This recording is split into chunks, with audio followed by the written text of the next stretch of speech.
നിരാശയുടെ മേൽ ജയം കണ്ടെത്തുക.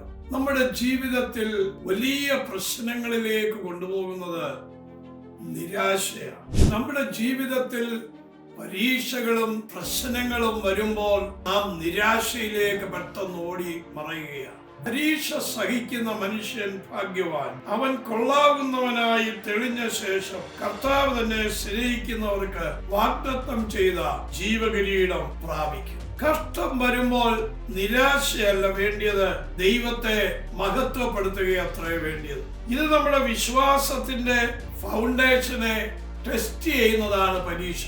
നിങ്ങൾ വിശ്വാസത്തിൽ എങ്ങനെ ഇരിക്കുന്നു? ഈ ടെസ്റ്റുകൾ വരുമ്പോൾ അറിയാം നിങ്ങളുടെ ഫെയ്ത്ത് എങ്ങനെ ഇരിക്കുന്നു എന്ന് മനസ്സിലാക്കുവാൻ കഴിയും. നമ്മള് പരീക്ഷയിൽ നമ്മുടെ ഫെയ്ത്ത് പ്രൂവ് ചെയ്യണം. ആമേൻ. ഇത് പ്രൂവ് ചെയ്യുമ്പോഴാണ് ദൈവം നമുക്ക് വേണ്ടി വെച്ചിരിക്കുന്ന ആ ജീവകിരീടം ലഭിക്കുവാൻ ഇടയായിത്തീരുന്നു. നിങ്ങളുടെ ജീവിതത്തിൽ വന്നിരിക്കുന്ന പ്രശ്നങ്ങൾ ഒരു ഓപ്പർച്യൂണിറ്റിയായി കാണുക. അത് നിങ്ങളുടെ ജീവിതത്തിന്റെ പ്രോമിസിലേക്കും അവകാശത്തിലേക്കും നിങ്ങളെ കൊണ്ടെത്തിക്കാൻ പോവുകയാണ്. എല്ലാവരെയും അനുഗ്രഹിക്കട്ടെ.